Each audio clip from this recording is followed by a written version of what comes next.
Waktu berdoa dipersilahkan.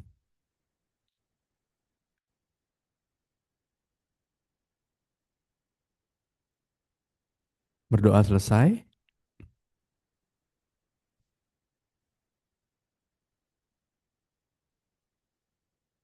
Baik, hadirin sekalian, selanjutnya kita akan ada dalam lecture session kita dengan topik Cardiovascular Prevention and Rehabilitation episode 1, Treadmill Stress Test, yang akan dibawakan langsung oleh pemateri kita, Dr. Ana Agung Ayu Dwi Adelia Yasmin, MBiomed, spesialis jantung pembuluh darah konsultan. Dengan hormat, saya persilahkan dokter, tempat dan waktu. Halo, halo. Ya, selamat pagi. Terima kasih atas ya, Itu aja. terima kasih atas kesempatannya ya kepada moderator Dr. Gungwah, boleh pinjem pointer? Pointer? Oh, thank you. Ya, jadi ini sebenarnya materi tentang treadmill stress test aja itu materi pada satu workshop sendiri ya. Jadi supaya sedikit lebih detail dan juga suara apa itu?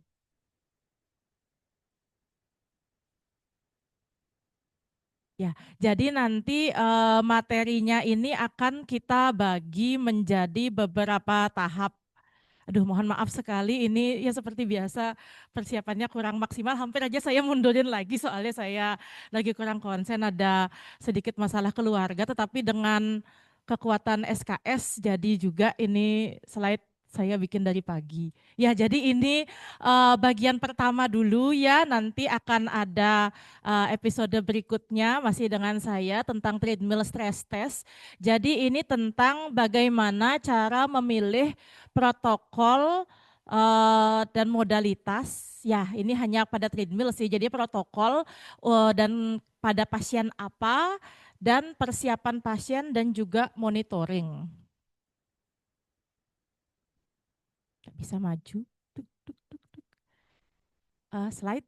Nah, jadi ya sebenarnya teman-teman ya, exercise stress test itu sudah diperkenalkan sejak tahun 1920-an oleh E.M. Master. Jadi kan angina pectoris itu sendiri sebenarnya telah ditemukan sejak tahun 1800-an dan penanganan terhadap infak miokard akut dan angina pectoris itu sudah dilakukan sejak saat itu gitu. Jadi perkembangannya sudah cukup pesat. Dan E.M. Master pada tahun 1920-an itu menemukan bahwa banyak pasien yang tidak bergejala pada saat istirahat ternyata apabila menjalani suatu aktivitas fisik atau exercise ternyata timbul gejala.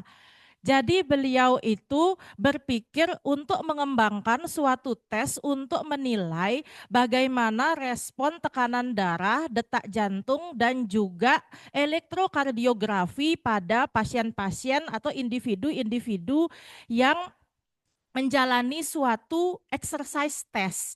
Jadi ini adalah prototipe dari exercise test yang pertama yang dinamakan Masters Two Step Test. Jadi prosedurnya adalah pasien itu akan naik turun pada tangga 2 tingkat ya bolak-balik dengan kecepatan yang sudah ditentukan oleh suatu metronom dengan durasi kurang lebih 90 detik. Kemudian akan diambil hasil tekanan darah dan juga pasien akan dilakukan pemeriksaan EKG sebelum dan setelah melakukan two step test ini. Jadi ternyata dilihat oh ada loh pasien-pasien yang waktu dia istirahat normal-normal aja, tidak ada gejala dan tidak ada perubahan EKG, ternyata setelah dilakukan jalan bolak-balik seperti ini ternyata ada perubahan.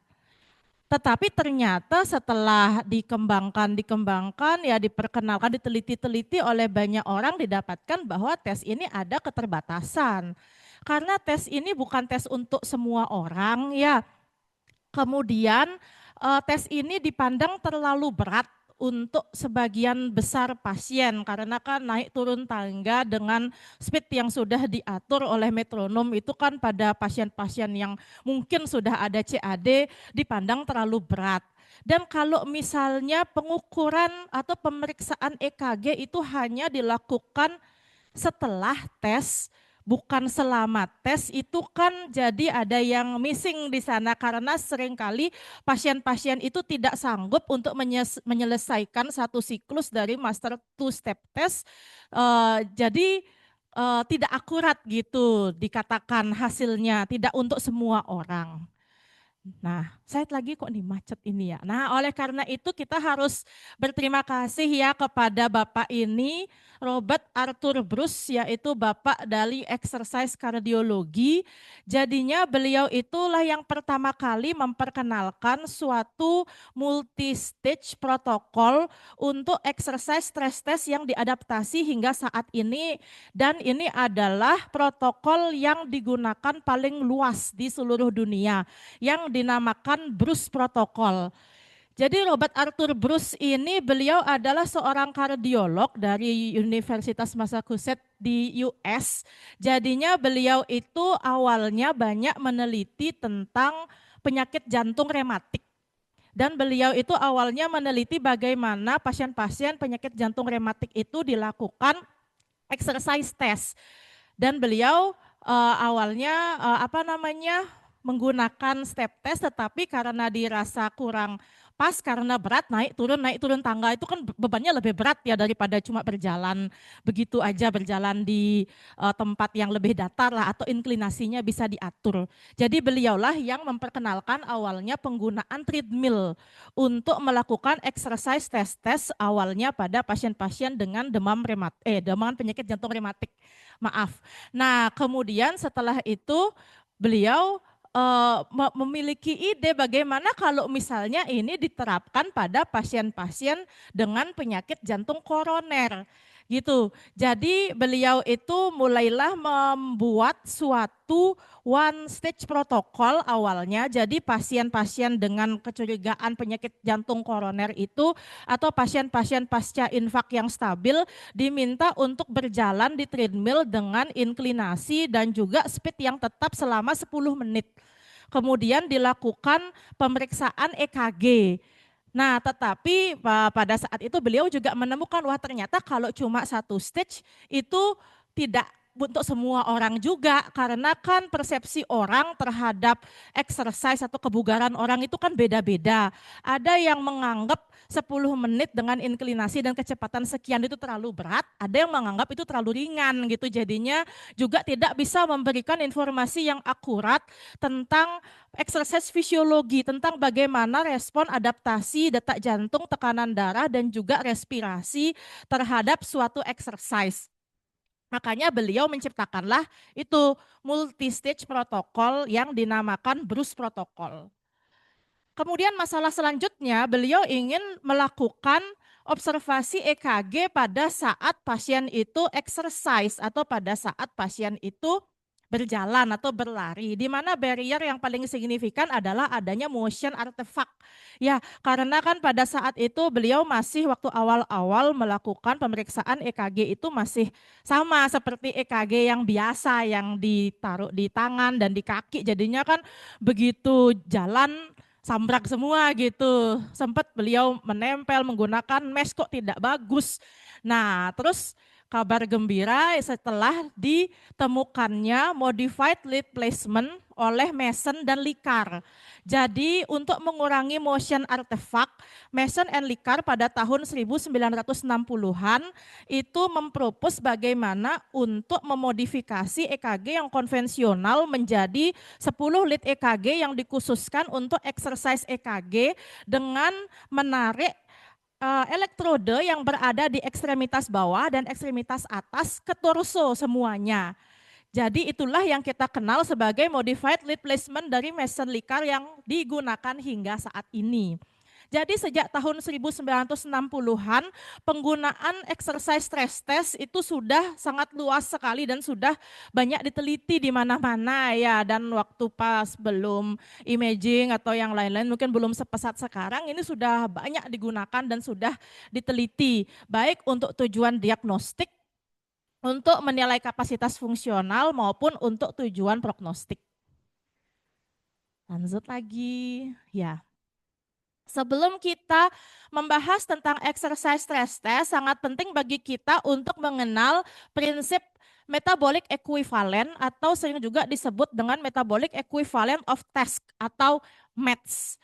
Kenapa? Karena dengan METS itu kita bisa memperkirakan dengan mudah berapa perkiraan konsumsi oksigen bagi tiap individu sehingga itu dapat dikonversikan menjadi kapasitas fungsional atau tingkat kebugaran dari masing-masing individu. Jadi prinsip 1 MET itu adalah energi yang diperlukan atau oksigen uptake yang diperlukan bagi sebagian besar orang untuk melakukan tindakan atau untuk melakukan aktivitas duduk, diam dengan tenang dan tidak ngapa-ngapain. Itu namanya 1 MET. Nah, jadinya dengan kita tahu 1 MET itu duduk, diam, nggak ngapa-ngapain, kita jadi ngerti jadinya, oh kalau 2 MET itu artinya 2 kalinya duduk, diam, dan nggak ngapa-ngapain. Kalau 3 MET, 3 kalinya duduk, diam, dan nggak ngapa-ngapain. 10 MET artinya 10 kali duduk, diam, dan nggak ngapa-ngapain gitu. Jadinya itu memberikan bagi kita itu insight kalau MET itu adalah relatif dari energi yang diperlukan dibandingkan dengan resting atau basal metabolic rate atau yaitu 1 MET itu atau 3,5 ml oksigen per kilogram berat badan per menit. Nah, oleh karena itu ya jadinya kita jadi gampang jadinya kalau misalnya mengetahui fungsional K1, 2, 3 itu kan sangat subjektif ya. Tetapi kalau misalnya dengan menggunakan dikonversi ke MET jadi lebih terbayang dengan objektif. Oh, jadinya yang dimaksud dengan fungsional kelas 1 adalah pasien itu mampu mencapai at least 6 sampai 10 MET atau paling enggak at least 6 kali dia duduk diam mampu mengeluarkan energi lebih atau at least 6 kali dari duduk diam. Kalau fungsional kelas 2 mulai muncul gejala pada 4 sampai 6 MET. Jadinya 4 kali duduk diam sudah muncul gejala. Kalau misalnya fungsional kelas 3 ada simptom pada beban yang ringan yaitu 2 kali sampai 3 kali duduk diam, bayangkan. Dan kalau fungsional kelas 4 adalah simptomatik pada 1 MET. Jadi duduk diam dan nggak ngapa-ngapainnya simptomatik. Nah, itu jadinya kita bisa lebih gampang gitu ya menilai kemampuan orang dengan menggunakan prinsip metabolic equivalent of task. Nah, ini adalah contoh ya yang kalau teman-teman sudah lewat rehab jantung udah sering pakai tabel yang semacam ini.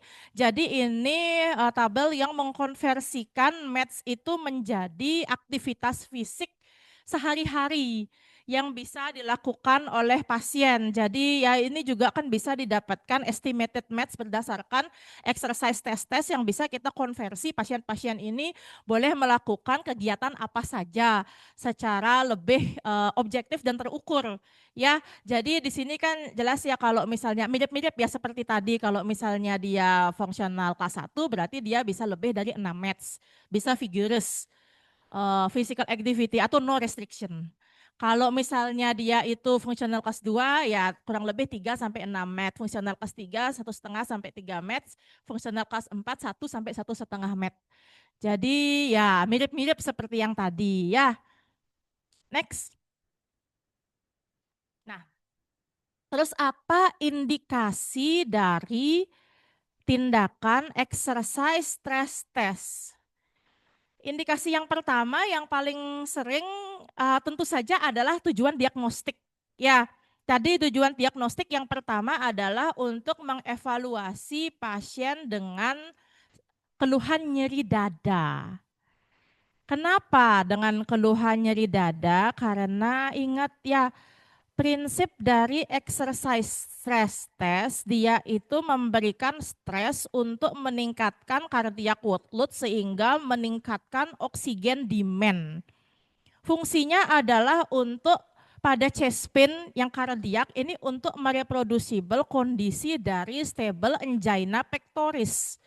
Kalau misalnya ada pasien dengan sindroma nyeri dada dan nyeri dada itu disebabkan oleh obstruktif CAD, keluhan itu biasanya akan reproducible dengan exercise pada intensitas tertentu. Jadi itu bisa langsung dibedakan. Ya, kalau misalnya ada pasien ada nyeri dada, ya kan yang paling tipikal itu kalau misalnya mengarah ke kardiak adalah nyeri dada yang diperburuk oleh aktivitas atau angina on effort.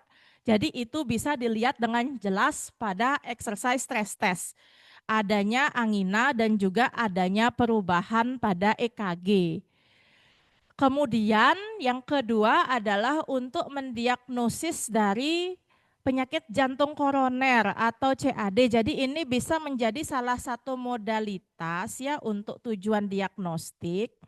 Akan tetapi sensitivitas dan spesifisitas dari pemeriksaan exercise stress test untuk tujuan diagnostik CAD sangat bervariasi tergantung dari siapa individu yang dilakukan tes, bagaimana pretest probability dari pasien ini, dan yang kedua adalah bagaimana EKG baseline dari pasien ini.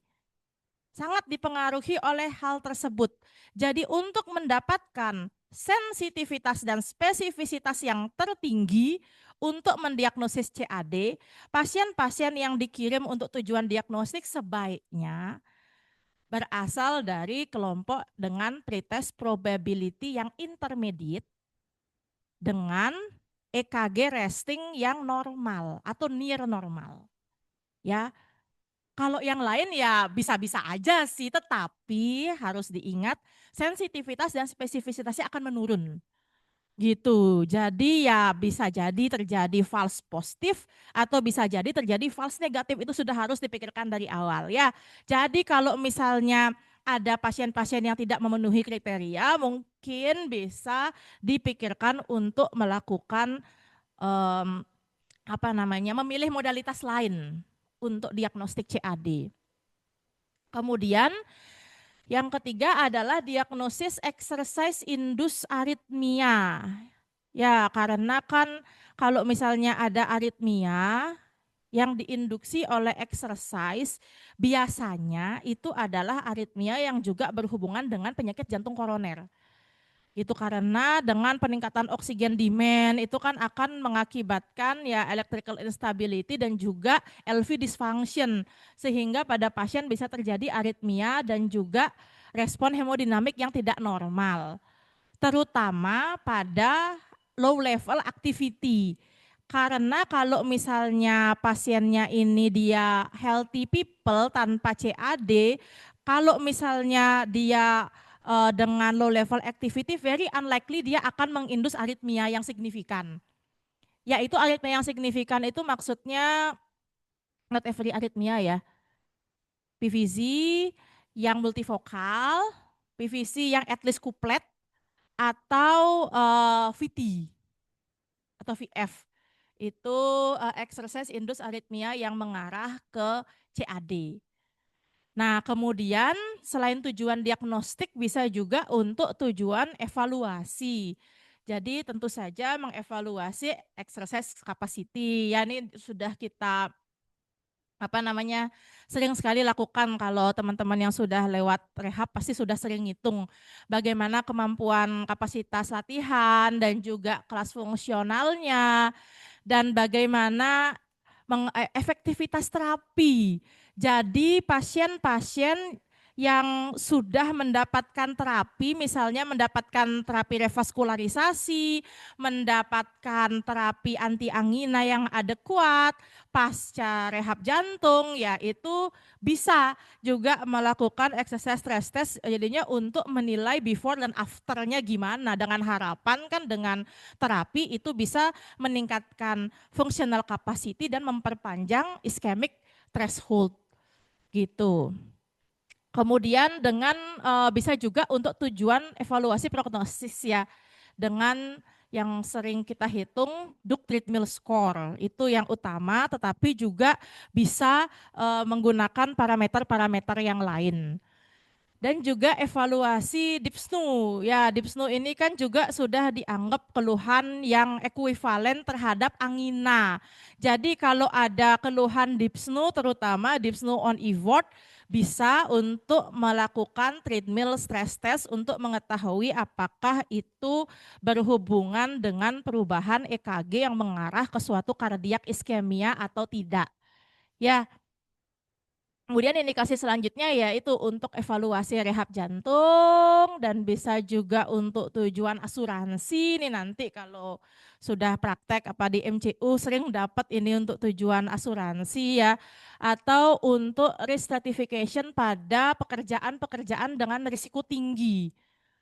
Misalnya pilot gitu, polisi. Kalau itu biasanya apa kita mencari pasien orang-orang ini yang pekerjaannya berisiko tinggi dengan fisik yang berat, dia harus masuk ke fungsional kelas 1. At least dia harus lewat 10 mets tanpa ada perubahan pada EKG dan tanpa ada keluhan, tanpa ada aritmia, tanpa ada respon yang abnormal. Lanjut. Nah, kalau misalnya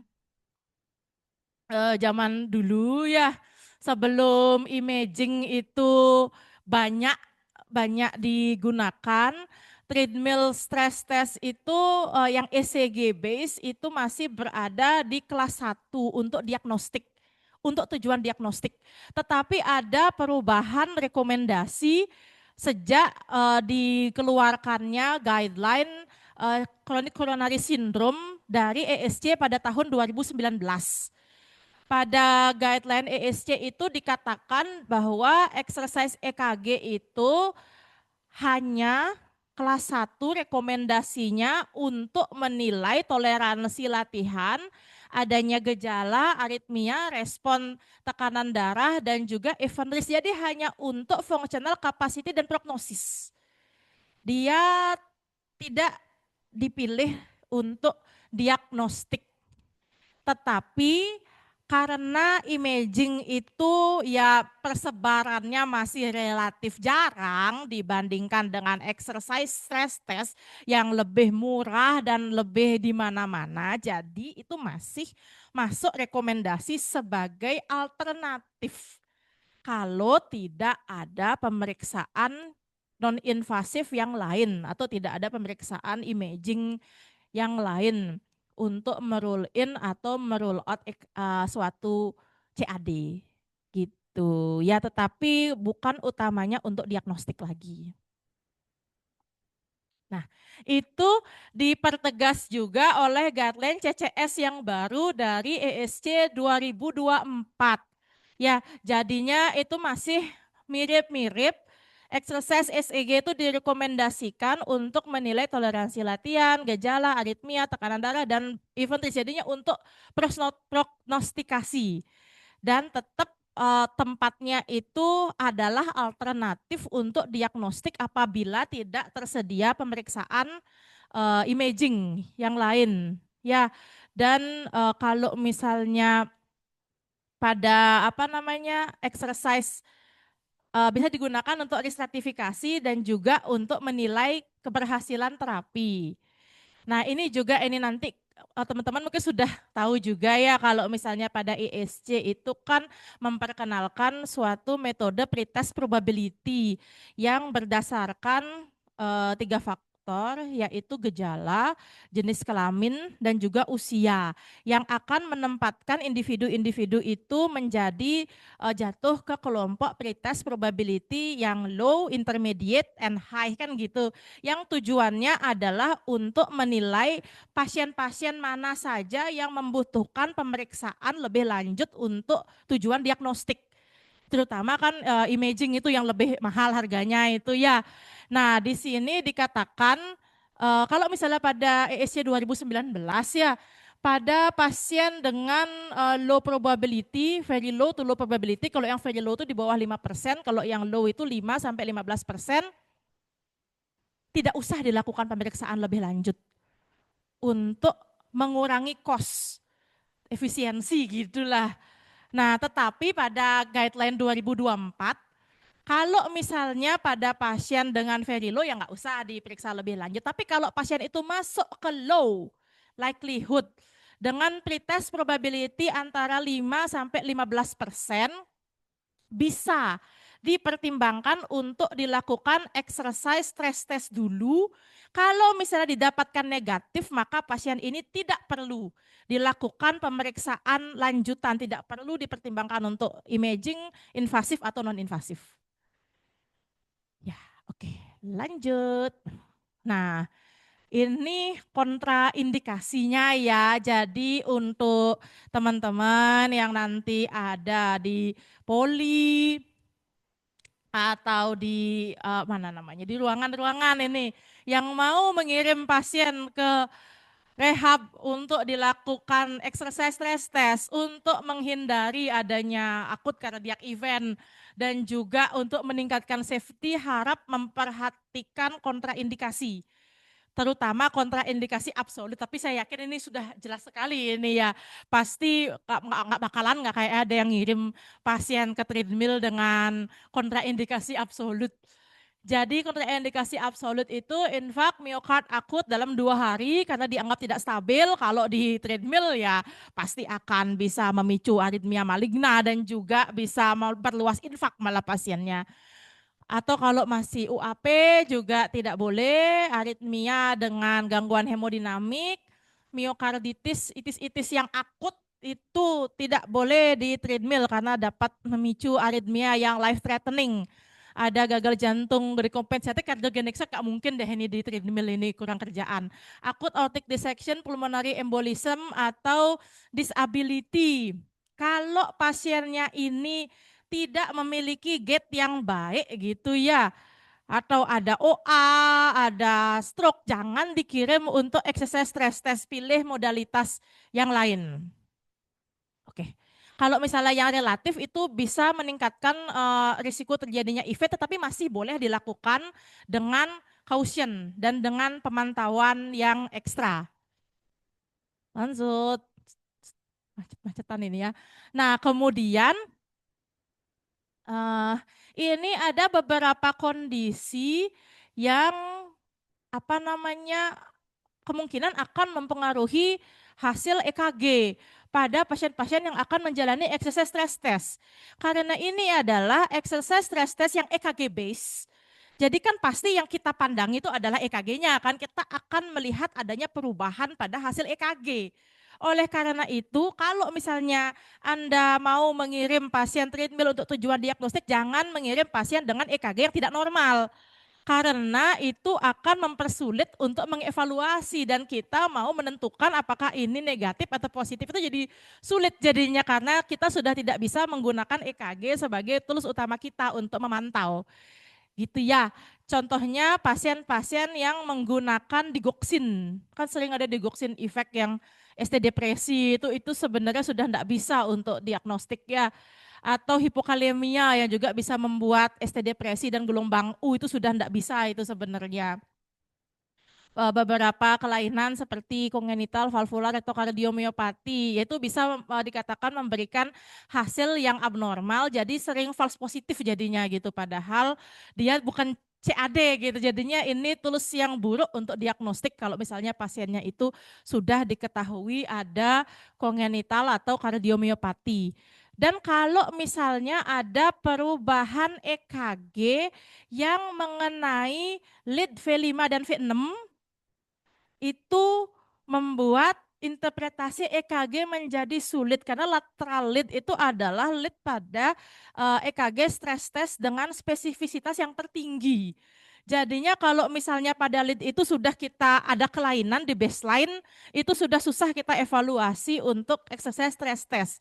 Contoh penyakitnya adalah pada left bundle branch block, left ventricular hypertrophy, dan juga Wolff Parkinson, terutama LVH ini maksudnya LVH yang apa ya, yang full blown yang ada strainnya itu loh. Yang ada LV strain itu, kemudian Wolff Parkinson White pattern atau WPW syndrome. Ini untuk tujuan diagnostik CAD ya saya bilang. Tidak bisa, akan sulit sekali, sensitivitas dan spesifitasnya pasti menurun. Tapi kalau mau ngirim untuk tujuan lain masih boleh. Cuma kalau untuk tujuan diagnostik CAD enggak boleh. Makanya itu, kalau mau ngirim treadmill, tulis tujuannya mau ngapain. Apakah untuk diagnostik CAD, apakah mau cari functional capacity, mau evaluasi pengobatan, mau tahu prognosis, atau mau lihat exercise induced arrhythmia, itu beda-beda soalnya ya. Dan apa yang mau dicari dan apa laporannya itu akan beda. Kalau misalnya ndak ada tulisan mau apa, ya semuanya dijawabnya sama jadinya gitu. Untuk diagnostik, padahal mungkin yang ditanya bukan itu. Gitu ya. Ya, jadi ini Diamond Forrester Classification, ini klasifikasi sudah zaman jadul sekali. Ini klasifikasi yang pertama untuk menilai, bukan yang pertama sih, ya ini yang pertama yang tersebar luas gitu. Sebelumnya ada lagi tapi kurang luas tersebarnya. Jadi si Diamond Forrester ini dia melihat pretest likelihood of ischemic heart disease dengan memeriksa sangat banyak orang dalam berbagai kelompok umur, kemudian dilakukan apa namanya klasifikasi tabel ini dengan menggunakan Bayes theorem. Jadinya untuk membagi individu-individu tersebut menjadi kelompok very low, low, intermediate, atau high probability dengan berdasarkan 3 faktor, yaitu usia, jenis kelamin, dan juga keluhan angina yang tipikal. Nah, jadi dengan itu dia menyarankan si Diamond Forrester ini untuk melakukan pemeriksaan lebih lanjut untuk diagnostik CAD. Salah satunya adalah dengan treadmill stress test pada pasien dengan intermediate probability. Kenapa intermediate? Nah, karena yang seperti yang tadi itu ya, sensitivitas dan spesifisitas suatu pemeriksaan penunjang itu sangat dipengaruhi oleh pada pasien yang bagaimana itu diperiksa gitu loh. Kalau misalnya kita memeriksa pada pasien dengan apa namanya ya, high likelihood, ya high pretest probability. Jadi kan kalau dia itu pretest probability-nya tinggi, itu kan dianggap prevalensi pada kelompok tersebut akan tinggi. Contohnya ini ya, yang high probability itu kan pada Diamond Forrester itu adalah laki-laki 40-49 tahun dengan tipikal definite angina pectoris. Nah, kalau kita ngelihat pasien wujudnya seperti itu, laki-laki 40 tahun, angina pectorisnya tipikal, nah itu kan pasti prevalensi CAD pada kelompok itu akan tinggi gitu kan. Jadi kalau misalnya kita melakukan pemeriksaan treadmill pada pasien seperti itu, dia pasti akan memiliki positive predictive value yang tinggi juga gitu. Tetapi dia akan jadinya kurang bagus untuk merule out gitu suatu suatu penyakit, suatu CAD. Karena kalau misalnya ya pasien yang seperti itu wujudnya, terus kita dapat itu hasil treatment ternyata normal. Berani enggak kita mengatakan itu bukan CAD dengan pasiennya itu wujudnya seperti itu? Berani enggak kita menyetop semua obat-obatnya? Pasien dengan 40 tahun ke atas dengan laki-laki dan nyeri dada tipikal. Terus kita dapat itu negatif ischemic response gitu misalnya. Nah, jadi itu sangat dipengaruhi oleh apa namanya pasiennya itu di mana gitu, pasiennya itu pasien model apa yang diambil. Ya, yang ekstrim yang lagi satu adalah pasien dengan apa namanya pretest probability yang very low, yaitu wanita muda dengan non anginal chest pain. itu kan pasti prevalensinya pasti rendah pada kelompok pasien seperti itu kan. Jadinya kalau kita treadmill kan pasti wah negatifnya tinggi gitu. Nah, tetapi itu juga jadi akan sulit jadinya untuk merule in. Misalnya kita dapatkan pada pasien yang seperti itu wanita muda, nyeri dada non angina. Ternyata dia itu ada positif iskemik respon misalnya. Berani kita kasih gitu obat-obatan gitu, angina gitu pada pasien-pasien seperti itu kalau misalnya kita pilih treadmill ya. Itulah susahnya treadmill test. Karena dia itu sensitivitas dan spesifisitas itu sangat dipengaruhi oleh EKG pasien dan pada pasien apa itu diambil pemeriksaannya.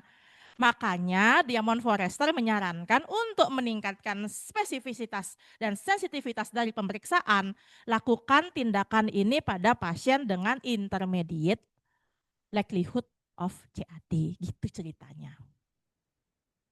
Kok sudah lewat, kok sudah jalan dia. Nah, terus, enggak, jalan deh. Nah, terus ini disempurnakan, pretest probability ini disempurnakan lagi pada ESC 2019 dengan menambah gejala dyspnea. Seperti yang tadi itu, karena dyspnea itu juga dianggap sebagai apa namanya ya, gejala CAD gitulah, salah satu angina ekuivalen. Jadinya dimasukkan juga di sini dan ini agak sedikit berubah ya, pretest probability-nya dibandingkan dengan yang sebelumnya. Coba kita bandingkan, balik dulu, balik, balik. Nah, ini lihat ya, laki-laki 30 sampai 39 tahun, angina pectoris sudah intermediate. Coba harusnya dia berbeda. Next, next, next, next. Nah, sementara di sini laki-laki 30 sampai 39 tahun, tipikal angina dia 3%. Clinical likelihood pretest probability-nya di mana 3% itu masuk ke very low.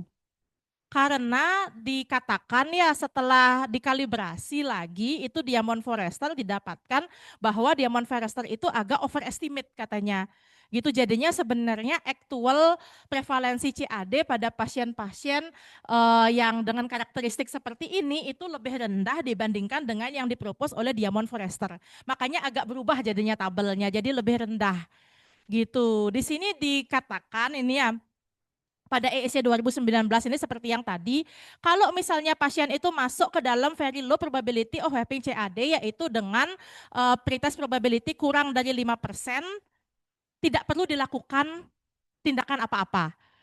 Bahkan yang sampai yang low, yang hijau muda itu yang di bawah 15% juga tidak perlu dilakukan apa-apa kecuali ada risk modifier. Gitu. Ada tulisnya risk modifier, jadi kalau ada risk modifier baru dilakukan tindakan lebih lanjut. Jadi pemeriksaan penunjang lanjutan untuk diagnostik CAD hanya dilakukan pada yang hijau tua, yaitu yang pretest probability-nya itu di atas 15% gitu atau intermediate to high. Nah, terus pemilihannya apa yang tadi itu ya lebih diutamakan imaging ya tergantung dari ininya stress imaging atau CCTA atau invasive coronary angiography tergantung dari klinis gejala pasien tersebut. Lanjut. Nah, ini ada cara pemilihan exercise stress test berdasarkan apa ya, saya lupa. Ya, berdasarkan siapa ini pokoknya. Ya, jadinya untuk tujuan diagnostik seperti yang tadi kan kita harus memilih ya pasiennya ya supaya dia bisa memberikan apa sensitivitas dan spesifitas tertinggi. Jadi hal yang pertama yang harus dipastikan adalah pasien itu mampu untuk exercise hingga mencapai target yang diharapkan. Gitu. Kalau misalnya dulu-dulu target yang diharapkan itu adalah 85%, at least 85% dari detak jantung maksimal berdasarkan umur kan gitu. Kenapa? Karena itu dianggap sudah memberikan beban yang adekuat untuk menimbulkan imbalance antara supply dan demand yang akan mereproducible kondisi stable angina pectoris. Jadi bisa untuk mendeteksi suatu obstruktif CAD pada pasien. Dengan definisi obstruktif CAD adalah yang sekarang ini adalah FFR kurang dari 0,8. Gitu. Nah, tetapi ternyata dari penelitian-penelitian ya, ternyata 85% itu juga tidak target untuk semua orang. Karena apa? Itu hanya dihitung berdasarkan umur tanpa mempertimbangkan faktor yang lain. Padahal juga ada faktor jenis kelamin, kan ya, mungkin berat badan, tingkat kebugaran awal pasiennya, mungkin dengan usia yang sama, saya mungkin dengan dokter Hendy mungkin 85% itu saya anggap berat sekali. Dokter Hendy mungkin masih ringan gitu, jadinya beda gitu. Jadi kalau misalnya kebanyakan exercise stress test sekarang lebih merekomendasikan untuk melakukan stress test yang simptom limited daripada 85% maksimal predicted heart rate untuk meningkatkan sekali lagi sensitivitas dan spesifisitas. Ya, terus kalau misalnya dia mampu kira-kira untuk exercise tidak ada masalah dalam pergerakan, EKG-nya normal atau near normal dan tidak ada masalah-masalah EKG yang tadi, dan pasiennya itu tujuan untuk stress testnya itu untuk terutama untuk prognostik sih ini atau untuk alternatif diagnosis bisa menggunakan yang ECG base. Tetapi yang ECG base itu tidak bisa digunakan untuk melokalisir iskemia. Anda nggak bisa ngomong, kalau ada pasien Anda exercise stress test, habis itu dia ada ST depresi di 456, 456, V456. Anda nggak bisa ngomong ini adalah iskemia anterolateral, nggak bisa ngomong begitu. Ya, Anda nggak bisa ngomong ini misalnya 23 AV, Anda nggak bisa ngomong itu iskemia inferior, ini RC, Anda bisa ngomong seperti itu. Ya karena itu adanya modified Mason-Likar lead placement itu akan mengakibatkan distorsi pada gelombang Q dan juga distorsi pada segmen ST. Gitu. Jadi hasil EKG resting pada saat treadmill dengan EKG resting 12 lead itu berbeda sekali, bisa berbeda banget. Gitu ya, jadinya data dua-duanya kita harus punya. Gitu. Kemudian jadi kita hanya bisa menulis bisa bisa menyimpulkan either positif ischemic response, suggestive ischemic response, or negatif. Kita tidak bisa melokalisir ini di mana. Gitu. Kalau mau melokalisir ya lakukan exercise stress test dengan imaging. Gitu baru bisa. Lanjut. Nah, ini adalah stress test yang ada di tempat kita ya, dan juga ini yang paling tersedia luas di mana-mana. Dan sebenarnya ini adalah mode exercise yang lebih direkomendasikan untuk exercise stress test. Karena pada treadmill itu semua badannya bergerak. Ya, jadi ekstremitas atas bergerak, ekstremitas bawah bergerak. Jadi itu bisa untuk memberikan beban yang lebih tinggi dan juga menilai kapasitas fungsional dengan lebih akurat. Gitu. Jadi itu biasanya ada pegangannya di depan dan di samping, tapi pasien biasanya tidak direkomendasikan untuk berpegangan terus sepanjang tes. Karena itu kan akan membuat ekstremitas atasnya tuh jadi diem gitu, dan itu akan menurunkan jadinya beban latihan yang sesungguhnya. Mungkin beban latihan yang diharapkan dengan stage 1, stage 2 kalau misalnya pasiennya pegangan tuh bisa jadi turun, bisa underestimate jadinya. Gitu. Jadi dia hanya direkomendasikan untuk pegangan sekali-sekali kalau mau jatuh aja. Tapi setelah itu ya jangan pegangan-pegangan terus-terusan gitu. Sepanjang tes pegangan terus nggak boleh sebenarnya. Jadi itu pasiennya itu harus mampu untuk jalan cepat atau lari, karena kita ekspektasinya mungkin sampai lari kan untuk simptom limited kan, untuk diagnostik terutama nih. Dan ada resiko jatuh pasiennya.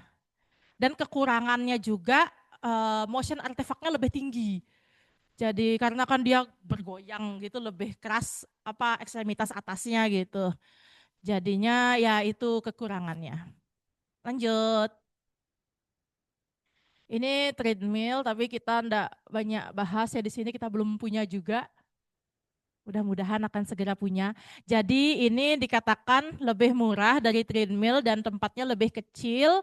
Kemudian ini adalah mode exercise stress test yang lebih banyak digunakan di Eropa. Karena kebiasaan orang Eropa yang lebih senang bersepeda daripada jalan kaki. Kemudian karena dia ekstremitas atasnya cenderung untuk diem aja, jadi lebih gampang untuk menilai tekanan darah dan motion artefaknya pastinya lebih sedikit. Nah, tetapi jadi apa namanya?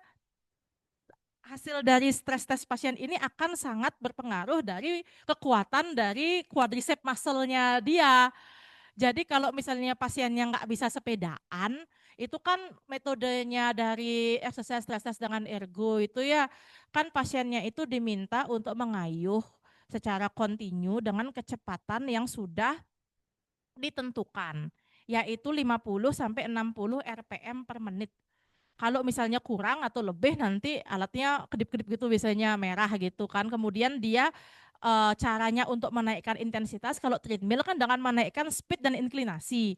Kalau ergo kan kecepatannya segitu-segitu aja dan dia nggak mungkin dinaikin gitu kan. Jadinya dia benar-benar intensitasnya tuh dinaikin dengan meningkatkan resistance pada kayuhan dengan watts gitu. Dan itu deh kalau misalnya pasiennya itu kakinya enggak kuat, muskulus quadricepsnya enggak kuat, mungkin dia belum ngos-ngosan atau belum nyeri dada, kakinya duluan yang sakit gitu. Jadinya itu sih yang menjadi barrier dan biasanya dia untuk menentukan functional capacity cenderung lebih underestimate.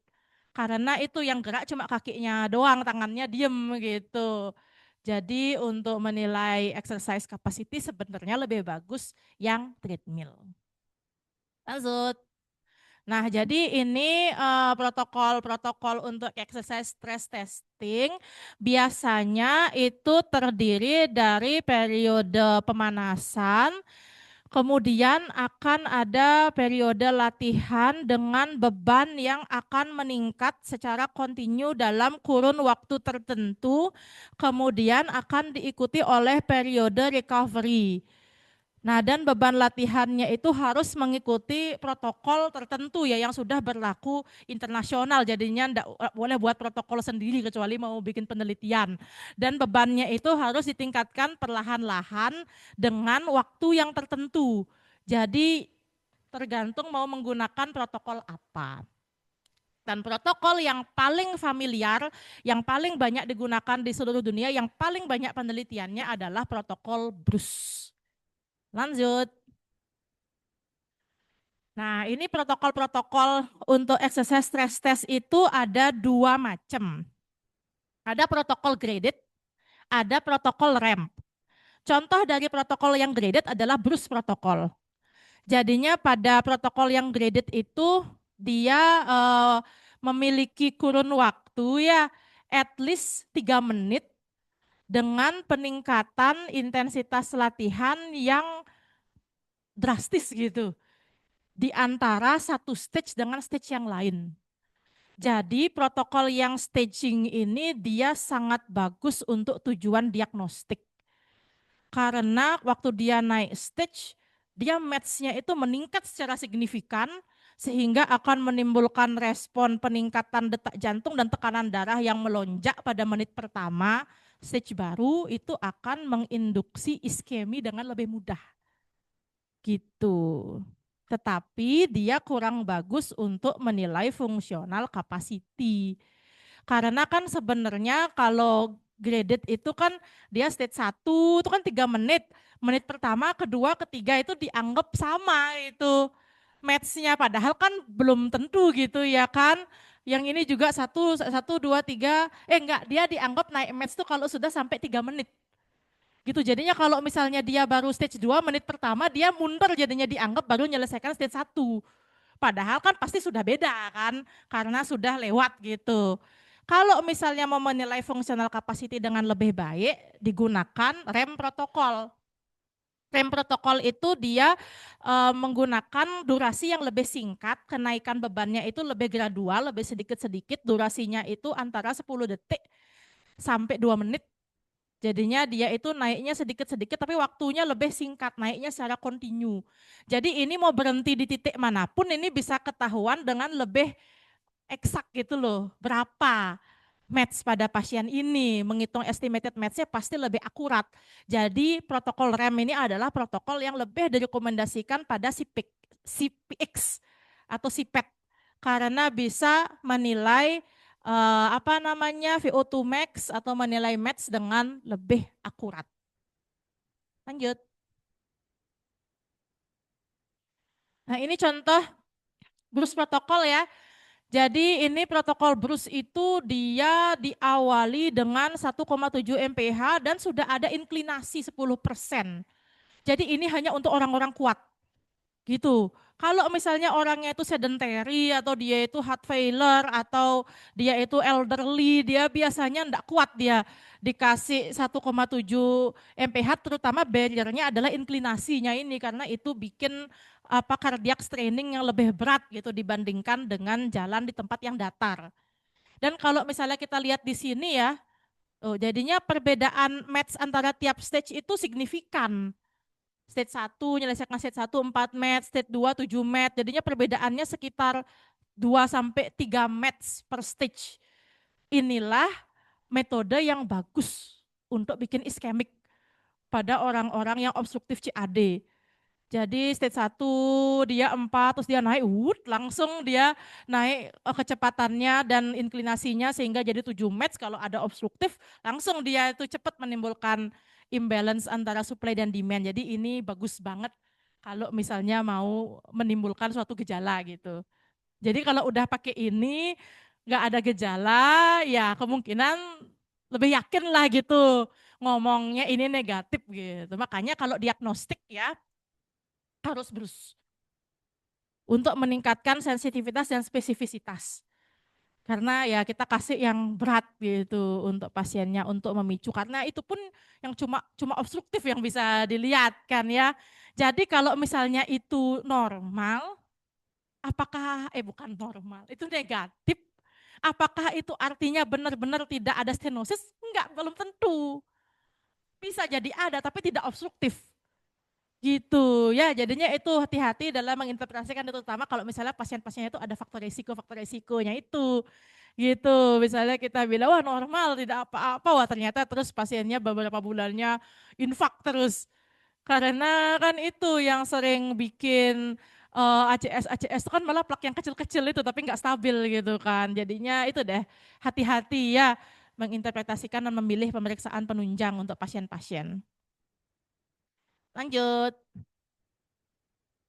Nah, kalau misalnya pasiennya itu dia sedentary, kurang fit, ini ada alternatifnya yang juga banyak digunakan, yaitu modified bruise. Modified bruise itu pada prinsipnya sama seperti bruise, cuma dia menambah 6 menit stage pemanasan, yaitu stage 0 dan stage setengah. Dengan kecepatan yang sama, yaitu 1,7 mph, tapi dia mulai dari inklinasi 0. Jadinya itu lebih bisa ditoleransi oleh orang-orang yang kurang fit gitu. Tetapi ini kurang baik digunakan untuk metode diagnostik karena dia naiknya jadi terlalu pelan gitu. Jadinya untuk menginduksi iskemia mungkin agak kurang karena mungkin orangnya itu sudah capek duluan sebelum dia masuk ke beban yang signifikan gitu loh. Jadi dia belum tampak ischemic respon, kakinya duluan yang sakit gitu atau ada faktor lain. Jadi untuk menilai suatu diagnostik kurang bagus ini. Ini mungkin bisa untuk menilai functional capacity atau evaluasi pengobatan, tujuan yang lain-lain. Lanjut. Apa ini? Ini ada protokol yang lain yaitu Nauton. Kalau ini dia durasinya lebih singkat ya. 2 menit, 2 menit, 2 menit, 2 menit. Dengan kecepatannya itu relatif sama, inklinasinya aja yang naik-naik-naik. Kalau ini, nah ini lihat bedanya sama yang tadi. Ini perbedaan match di tiap stage-nya itu kecil. Satu, satu, satu, satu, satu, satu. Kenapa? Karena ini adalah rem protokol. Jadinya ini digunakan untuk menilai functional capacity gitu. Kalau nanti kita beruntung ya kita punya CPX ini treadmill, kita bisa pakai protokol ini untuk mengetes. Lanjut. Ini ya ini Elsted. Ini juga saya baca dulu ini apa ya. Belum sempat baca yang benar-benar sampai sini. Jadinya ya ini ya nggak tahu lah, nggak pernah pakai. Lanjut dulu.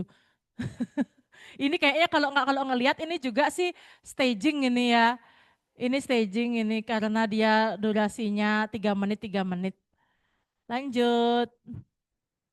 Nah, jadinya apa saja protokol yang digunakan untuk exercise stress test. Kalau misalnya untuk tujuan diagnostik, wajib symptom limited atau maksimal exercise stress test dengan BRUS.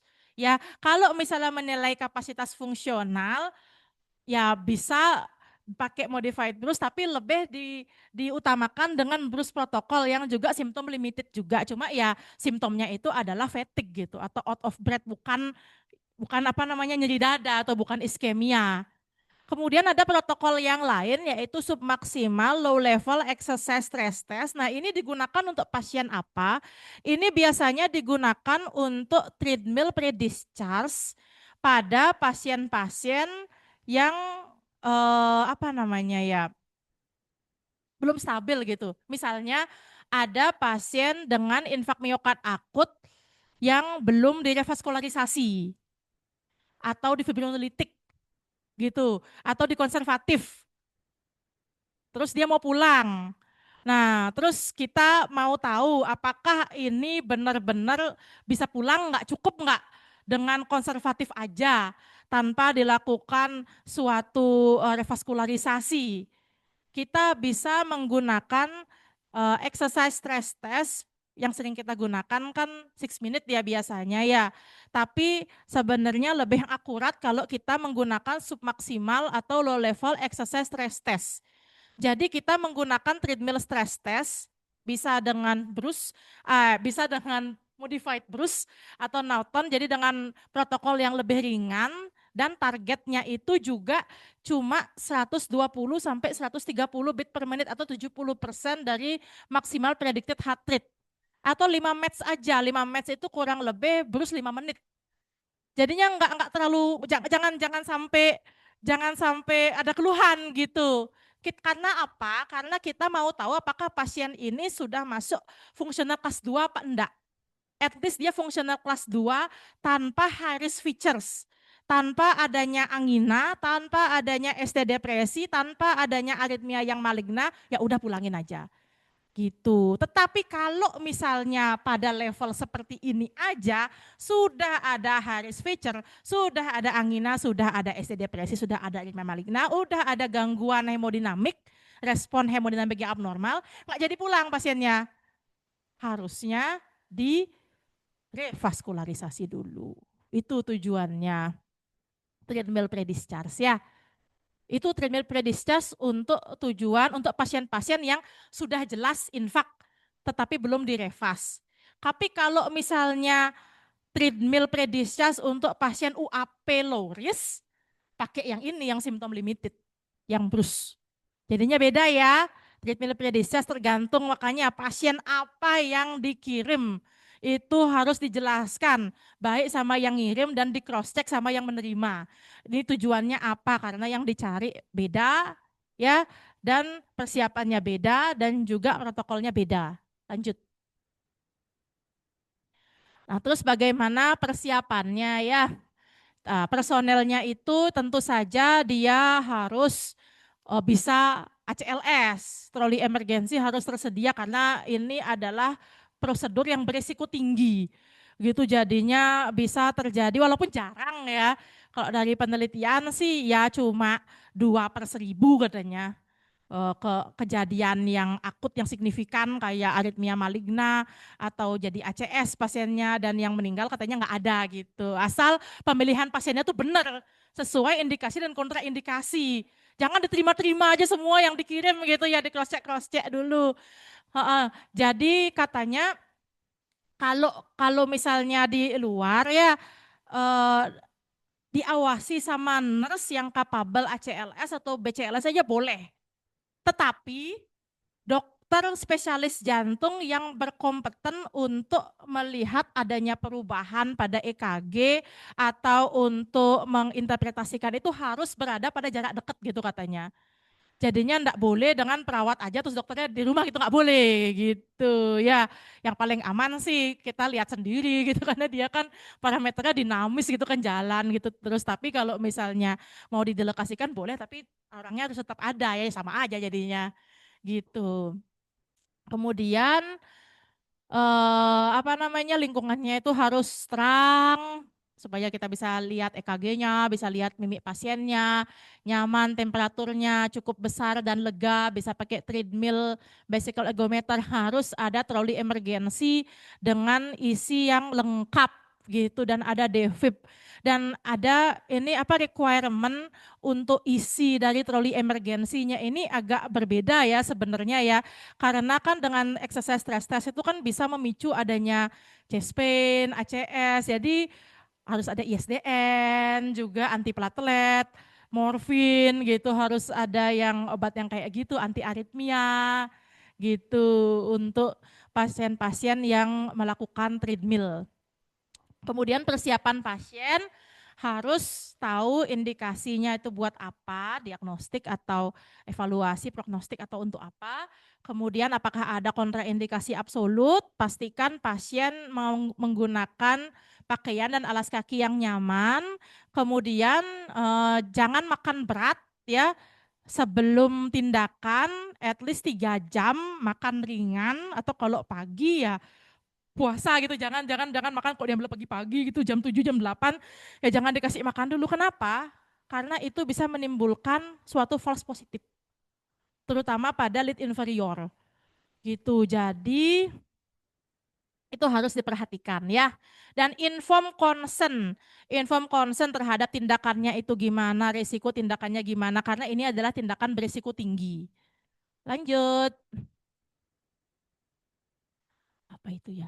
Oh ya jadi jadi sebelum itu kita lihat dulu EKG pasiennya ya, EKG 12 lead. Pastikan kalau untuk tujuan diagnostik tidak ada perubahan EKG yang tadi-tadi yang bisa mengganggu interpretasi. Kemudian skin preparation itu sangat penting supaya kontak antara elektrode dan juga kulit itu bagus ya, sehingga mengurangi adanya motion artifact. Jadi skin preparationnya itu biasanya menggunakan alkohol swab untuk menghilangkan lapisan minyak-minyak gitu ya. Kalau misalnya ada rambut-rambutnya harus dicukur. Kemudian kalau misalnya orangnya itu berminyak banget atau keringetan banget, biasanya digunakan semacam abrasif tip gitu untuk menghilangkan sedikit epitel-epitel yang ada di permukaan gitu katanya. Tapi jangan digosok terlalu keras supaya tidak edema dan luka gitu. Setelah itu EKG. Oh ya, lead placementnya itu yang seperti ini ya, diletakkan. Kalau misalnya yang elektrode yang prekordial nggak ada masalah, ini sama aja seperti yang biasa. Yang berbeda kan adalah yang ekstremitas ditarik ke torso. Jadi yang di atas, yang RA dan juga LA itu ditaruhnya sedistal mungkin tetapi di atas tulang gitu. Jadi tidak di atas otot untuk mengurangi motion artifact pada saat dia lari atau berjalan. Kemudian yang ini yang di bawah itu ditaruh di perut kanan dan kiri sedikit di bawah umbilikus. Next. Nah, apa saja parameter-parameter yang harus dievaluasi? Nah, nanti ini respon-responnya bagaimana kita bahas di episode berikutnya ya. Jadi ini tentu saja yang pertama, yang paling penting adalah perubahan EKG, respon hemodinamik, apakah ada respon tekanan darah dan detak jantung yang abnormal. Jadi kalau detak jantung dan EKG kan kita lihat terus. Kalau tekanan darah itu sebaiknya diambil pada saat resting, kemudian pada saat 30 detik terakhir dari setiap stage, kemudian setiap menit pada saat recovery. Ya, sampai dan kita awasi terus sampai heart rate dan tekanan darahnya kembali ke nilai baseline atau near baseline. Kalau tidak kembali pemantauannya harus diperpanjang sampai balik. Ya, terus apakah ada gejala-gejala dan itu yang lain-lainnya. Contohnya durasi dari latihannya. Lanjut. Nah, ini ada indikasi untuk menghentikan exercise stress test.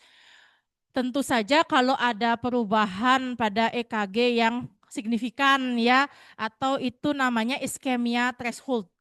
Jadi kalau misalnya ada ST elevasi, ada penurunan tekanan darah atau detak jantung pada saat latihan, ada angina atau ada gejala-gejala yang lain, nah itu dan kalau misalnya EKG-nya tidak bisa dievaluasi karena apa namanya artefak yang terlalu berat gitu sudah diputar-putar kayak apa dia tidak berhasil tes harus diterminasi ya karena tidak bisa untuk mengevaluasi EKG lagi.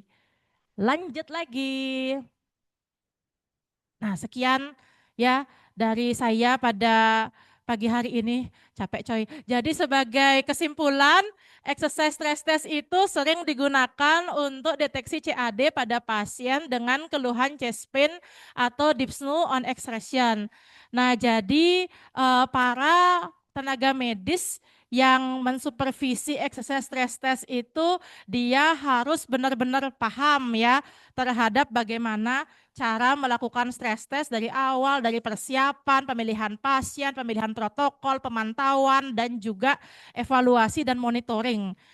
Dengan cara melakukan persiapan yang betul, memilih protokol yang cocok, dan mengobservasi yang baik gitu sangat penting untuk meningkatkan safety pasien dan meningkatkan kualitas dari pemeriksaan EKG, exercise stress EKG sehingga akan meningkatkan sensitivitas dan spesifisitas pemeriksaan. Ya, sekian dari saya dulu. Mudah-mudahan bisa bermanfaat. Selamat pagi. Saya kembalikan ke moderator. Baik, terima kasih Dokter Adel. Sungguh kuliah yang sangat menyenangkan dan juga bermanfaat. Dokter Adel sudah menjelaskan dari sejarah bagaimana exercise stress test itu awalnya dimulai, lalu penemu dari Bruce Protocol dan juga treadmill yang biasa kita gunakan di kehidupan kita sehari-hari di dalam menjalankan tugas kita sebagai dokter jantung nantinya. Baik, kita sekarang akan menuju ke sesi diskusi bagi kakak-kakak senior atau teman-teman yang mempunyai pertanyaan ataupun ingin mendiskusikan sesuatu, bisa mengangkat tangan.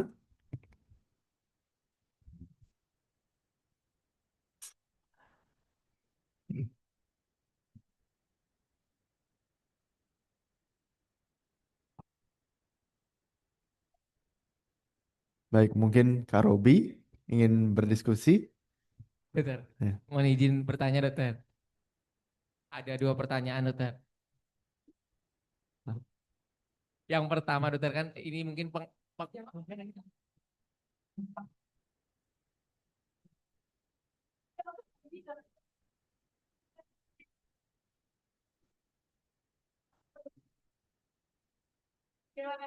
ini izin dokter pertanyaan yang pertama kan ini pengalaman yang mungkin waktu itu pernah saya laporkan dokter. Mungkin waktu itu kasusnya berbeda waktu itu yang rehab evaluasi. Tapi kalau yang ini misalnya dok dalam misalnya dalam konteks treadmill stress test ini dia mungkin muncul irama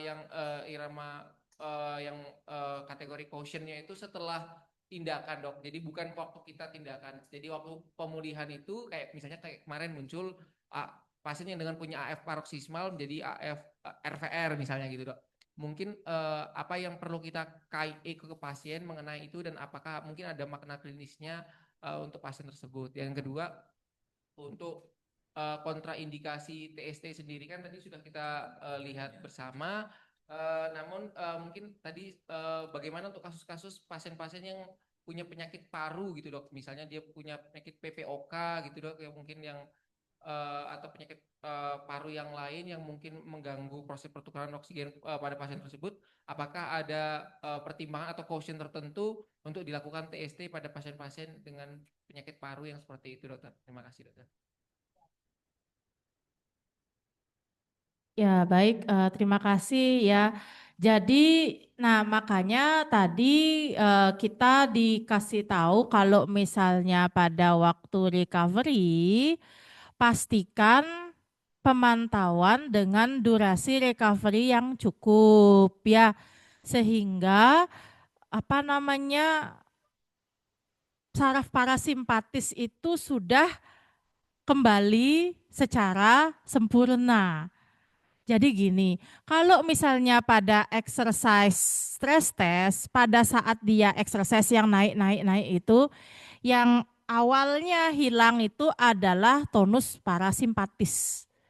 Sehingga terjadi peningkatan heart rate dan juga peningkatan tekanan darah sistolik kan gitu. Karena kalau exercise kan terjadi peningkatan metabolic rate terutama pada otot skeletal kan ya. Jadi tonus parasimpatis itu berkurang untuk menaikkan heart rate dan juga meningkatkan cardiac output.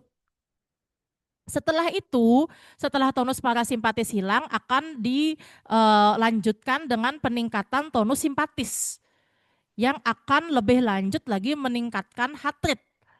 Sedangkan cardiac output sudah tidak bisa naik lagi gitu karena sudah mencapai plateau. Makanya pada waktu exercise itu respon yang normal adalah peningkatan heart rate dan juga peningkatan systolic blood pressure saja. Karena tekanan darah itu sangat dipengaruhi oleh heart rate gitu, tekanan darah sistolik maksudnya. Setelah itu, waktu recovery, ya mulai parasimpatisnya itu aktif lagi. Sehingga terjadi penurunan heart rate yang sangat cepat dalam kondisi normal dalam 30 detik sampai 1 menit pertama. Itu yang kita hitung sebagai HRR 1 dan juga HRR 2. Jadinya itu untuk melihat kemampuan tonus parasimpatis dari pasien, di mana hal ini akan memburuk pada pasien dengan gangguan irama atau pada pasien dengan heart failure yang dimana pasien-pasien tersebut cenderung memiliki tonus parasimpatis yang rendah dan tonus simpatis yang tinggi gitu. Jadi dan heart rate ini selanjutnya akan turun terus sampai ke level baseline atau near baseline tetapi akan lebih lambat dan dianggap parasimpatis itu akan mengambil alih dengan sempurna seperti pada level resting di menit ke-6 sampai 8. Makanya kalau misalnya prosedur yang benar, lakukanlah recovery sampai at least 6 menit. Kalau misalnya heart rate-nya masih belum turun, diperpanjang sampai 8 menit. Kalau belum turun lagi ya sampai habis deh gitu. Mungkin Anda bisa menambahkan obat-obatan gitu untuk membantu ya menurunkan heart rate gitu dikatakan. Dan itu pasiennya itu sudah dianggap risiko tinggi gitu. Karena kan kenapa begitu ya? Kenapa recovery itu sama pentingnya dengan exercise? Karena itu waktu pas recovery itu selama dia heart rate-nya masih belum balik ke level baseline, maka masih ada kondisi oksigen defisit. Jadi kalau misalnya pada pasien itu ada suatu obstruktif CAD, selama heart rate-nya itu masih belum turun ke baseline, proses iskemia itu akan terus berjalan. Gitu. Dan kalau misalnya masih heart rate-nya itu masih tinggi ya terus akan ada produksi laktat gitu sehingga mungkin malah akan tampak manifestasi iskemia atau aritmia yang justru akan lebih jelas pada saat recovery tapi belum terlihat pada saat peak exercise. Nanti kita bahas lebih lanjut di ini ya interpretasi ya. Gitu. Jadi kalau misalnya ada suatu ini kan kebetulan AF itu kebetulan tidak masuk dia ke kriteria positif ischemic response. Cuma mungkin pasiennya ini dia AF emang ada AF paroksismal kan, terus dengan kita memberikan exercise test kan akan menaikkan tonus simpatis. Jadi ada resiko memang akan menginduksi AF pada pasien yang seperti ini. Kalau misalnya pasien yang seperti itu, asumsi saya treadmillnya itu tujuannya bukan untuk diagnostik pasti ya. Karena kan udah ada AF gitu, udah ada AF paroksismal, itu nggak cocok jadinya. Anda menggunakan exercise stress test untuk tujuan diagnostik CAD. Kenapa? Karena kalau diagnostik Anda persiapannya harus menghentikan semua obat yang berpotensi menimbulkan false negatif. Jadi harus menyetop beta blocker, CCB non dehidropiridin, dan nitrat. Dan itu bisa beresiko gitu kalau misalnya pada pasiennya itu memang sudah ada paroksismal AF ya. Jadi mungkin ini asumsinya untuk evaluasi. Jadi kalau misalnya pada pasien untuk evaluasi, untuk pasien safety sebaiknya sebelum treadmill itu memastikan obat-obatnya itu sudah adekuat dosisnya. Jadi itu sudah mencapai target detak jantung dan juga target tekanan darah yang diharapkan gitu ya, sehingga kalau misalnya kita mau memberikan beban latihan kepada pasien lebih aman, jadinya tidak menginduksi suatu aritmia pada pasien ini. Tapi tidak apa-apa juga sih kalau misalnya ada aritmia yang diinduksi oleh exercise, itu juga bisa memberikan informasi. Jadi pasiennya ini next aktivitasnya itu tidak boleh melebihi level itu gitu, harus di bawahnya gitu ya. Kalau misalnya ada aritmia yang seperti itu ya perhatikan klinis dan juga kecepatan dari detak jantungnya. Kalau misalnya AF rapid gitu dan simptomatik ya mungkin tesnya enggak bisa diselesaikan dan pasiennya itu enggak bisa pulang. Mungkin membutuhkan pemantauan lebih lanjut dan perawatan mungkin di IGD gitu ya untuk memberikan rate control atau rhythm control.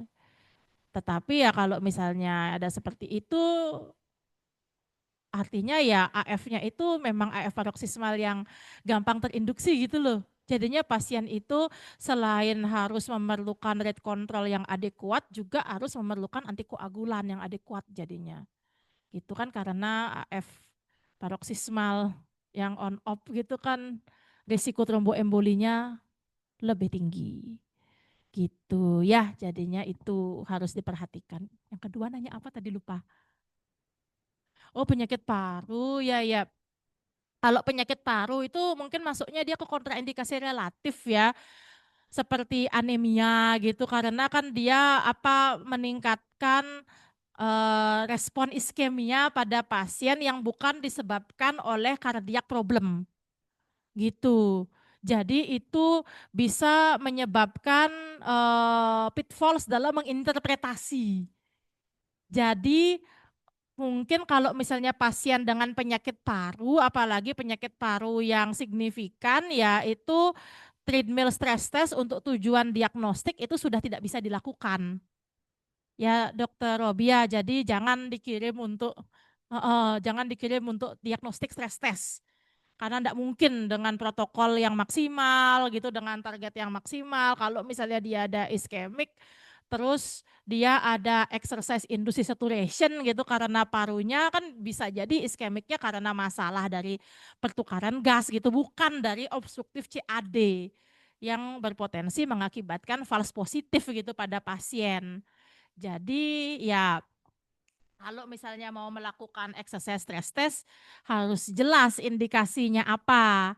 Apalagi kalau sudah establish ya pasiennya ya harus terkontrol dulu parunya dan masih bisa dilakukan exercise stress test tapi tujuannya untuk evaluasi pengobatan atau functional capacity. Tapi untuk diagnostik sudah enggak bisa.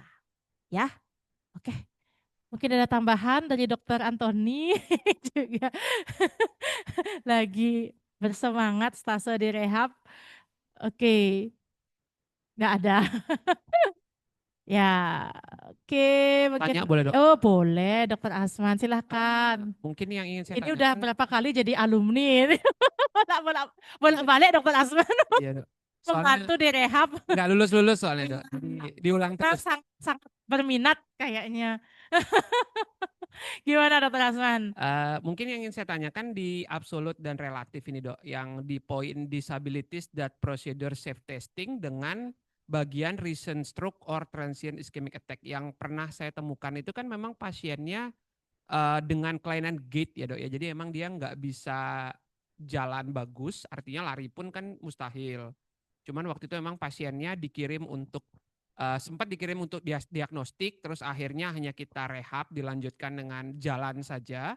itu sebenarnya berarti kalau dia ada kelainan gait itu masuknya di disabilities atau di yang recent stroke, dokter? Disabilities. Disabilities ya, Dok ya. Hmm. Berarti disabilities ini bukan yang kalau kayak kelainan kaki gitu, itu termasuk disabilities juga. Kayak bentuk kaki kelainan X terlalu dalam kayak gitu. Iya, pokoknya yang membatasi dia itu untuk jalan cepat and running. Termasuk OA berarti, Dok. Iya, Oh, oke. itu sudah kontraindikasi Ah. absolut itu untuk treadmill. Treadmill. Berarti Treadmill, sebenarnya tetapi ergo masih bisa. ergo bisa. Berarti Ergo yang masih seperti itu bisa. sebenarnya tidak Karena dilakukan resiko treadmill ya. jatuh. Kenapa? Tidak dilakukan treadmill, jadi langsung kalau mau diagnostik pilihannya ya selain itu kan berarti. Iya, betul. Kalau kita punya ergo ya mungkin ergo, kalau Ya. kita punya ergo berarti ya imaging atau ICA kan gitu ya. Ya. Maksudnya disabilities that preclude safe testing itu adalah pasien dengan disabilitas apapun yang meningkatkan risiko jatuh saat jalan di treadmill. Kalau misalnya yang recent stroke atau TIA itu dia recent stroke tapi tidak ada gangguan berjalan gitu ya, cuma kan karena ada reward stroke ada resiko itu bisa diinduksi oleh treadmill stress test dengan beban atau kecepatan tertentu. Mungkin kalau jalan-jalan biasa nggak kelihatan gitu loh Dokter Asman. Ya, Tetapi kalau dia treadmill dengan speed atau inclinasi tertentu jadi ada kelihatan bisa ada resiko. Karena pasiennya itu pasca stroke atau TIA. Tapi kalau jalan biasa aja jelas-jelas sudah ada kelainan, jangan coba-coba di treadmill itu pasiennya. Ya, nanti risiko jatuh. Kalau yang pasiennya jalan hari-hari biasa, Dok, Hmm. tapi memang dia tidak, kan ada orang yang nggak terbiasa pakai ban berjalan gitu, Dok ya. Itu termasuk disabilitiesnya kontraindikatif yang absolut atau relatif sebenarnya, dokter, kalau kayak gitu, Dok? Itu bukan kontraindikasi itu. Hmm. Itu masih bisa dilakukan tetapi perlu ini pencontohan sama latihan jalan itu loh. Makanya kan ada latihan jalan dengan inklinasi 0 sama speed yang 1 mph itu. Nah, itu untuk membiasakan Yang di alat di awal sebelum yang stres mulai itu ya, Dok ya. ya yang pretest. Kalau itu aja dia udah nggak bisa, berarti memang jangan dilanjut atau Jangan dilanjut. disuruh latihan dulu nanti di rumah Ya. pakai alat gitu, nanti kapan-kapan coba lagi atau Betul. ganti aja gimana biasanya, Dok? Kita lihat itu gimana, kenapa dia nggak bisa. Kalau kan kita bisa membedakan apakah itu dia nggak bisa karena memang jalannya ada masalah atau dia itu nggak bisa karena belum terbiasa sama alat. Karena itu sesuatu yang berbeda dan kita pasti tahu itu bedanya gimana. Ya, kalau misalnya dia tidak terbiasa tentang treadmill ya kita suruh rehab dulu mungkin atau latihan dulu.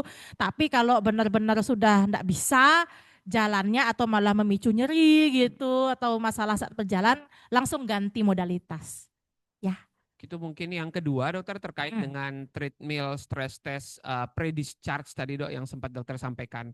Kalau pengalaman kami di sini, mungkin pengalaman dari beberapa senior dan teman-teman juga yang masih pernah mengalami itu kan, walaupun sekarang udah hampir nggak pernah ya, Dok ya, ada TST pre-discharge itu. Tapi biasanya dulu-dulu kan rutin kita kerjakan itu kalau kayak UAP yang EKG normal gitu, terus dia nggak ada masalah segala macam. Artinya kalau yang sesuai dengan dokter sampaikan tadi berarti TST pre-discharge yang seperti itu tuh yang Bruce protokol kan ya, Dok ya? Ya, betul.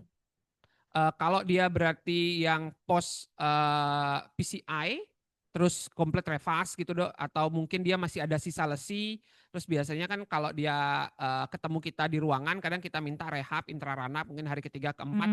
Terus sebelum pulang itu dia diperlukan untuk functional testing, itu yang berarti sub maksimal. Iya, betul. Atau kalau kita nggak bisa ngerjakan itu berarti itu yang kita kerjakan 6 minute gitu, Dok ya. Iya. Perlu nggak dikerjakan dua-duanya gitu, Dokter? Maksudnya 6 minute dulu, setelah 6 minute baru kita pilih yang lanjutannya atau cukup salah satu aja sebenarnya, Dok?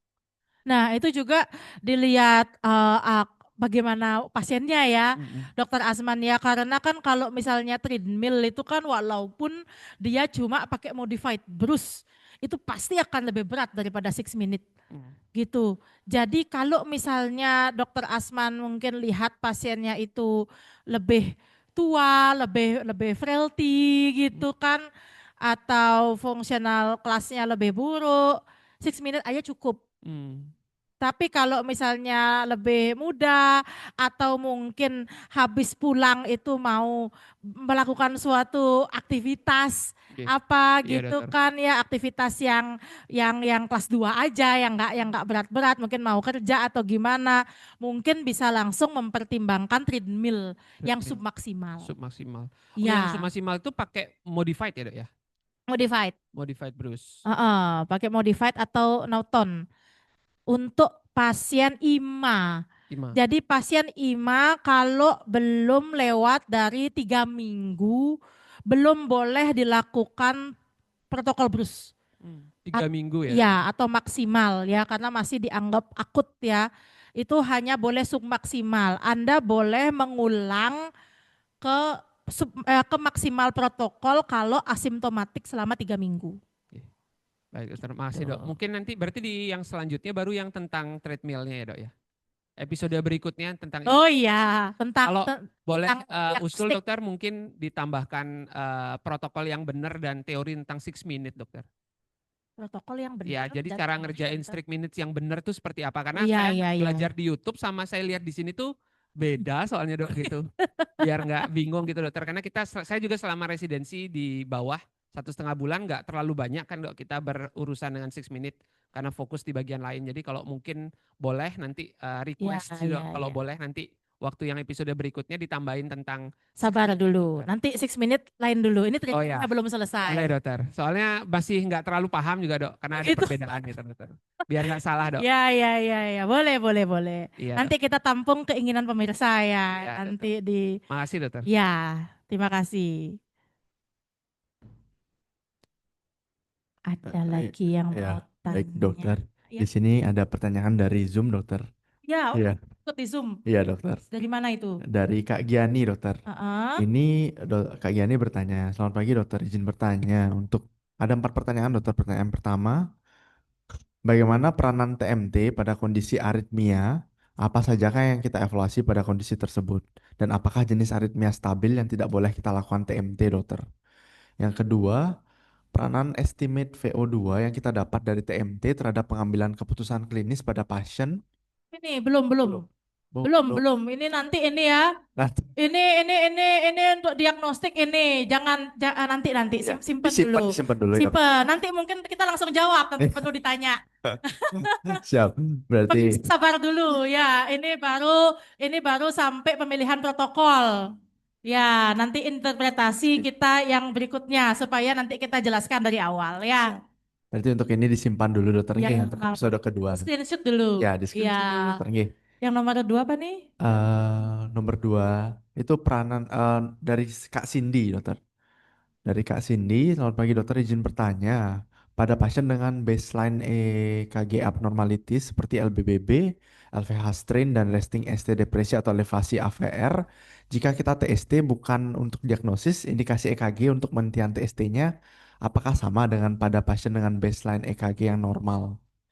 Misal kriteria ST depresi atau elevasi atau cut off penghentiannya sama tapi dihitung additional dari baseline. Benar, sama. Tetapi itu apa namanya sensitivitas dan spesifitasnya menurun karena pada waktu resting aja sudah tampak ada deviasi. Tetapi kriterianya sama, tetapi ngitungnya dari baseline. Jadinya kalau dari baseline sudah ada ST depresi 1 mili gitu misalnya, jadinya ya dihitungnya ya dari 1 mili itu gitu loh, bukan bukan dari isoelektrik. Makanya kita harus tahu pasien ini baseline-nya gimana, nanti berubahnya menjadi gimana gitu ya. Tetapi memang ya sebaiknya kalau misalnya untuk pasien-pasien yang seperti ini kan asumsi saya ini tidak dikirim untuk diagnostik. Mungkin ini akan dikirim untuk evaluasi dengan treatment yang sudah adekuat gitu ya. Jadi kalau misalnya pada kondisi seperti itu biasanya kita kriteria untuk menghentikan stres test lebih ke simptom. Jadinya kita lebih lihat ke simptomnya daripada lihat perubahan EKG-nya karena pada kasus seperti ini perubahan EKG itu sudah kurang reliabel lagi untuk dinilai. gitu. Ya kecuali ada aritmia gitu misalnya itu kan lebih jelas. Tapi kalau ST depresi udah susah dinilai. Jadi kita lebih melihat simptomnya. Ya, oke. Terima kasih Dokter Adel atas jawabannya, Dokter. Apakah masih ada dari kakak senior yang ingin bertanya atau berdiskusi? Baik, bila tidak, mungkin kita akan cukupkan untuk Sunday Lecture hari ini. Sebelumnya, sebagai bentuk apresiasi, kita akan memberikan suatu penghargaan, Dokter, kepada Dokter Adel. Dan untuk Kak Ardi sebagai lurah, dipersilakan maju untuk memberikan piagam kepada Dokter Adel. Untuk Kak Ardi, boleh dipersilakan maju ke depan.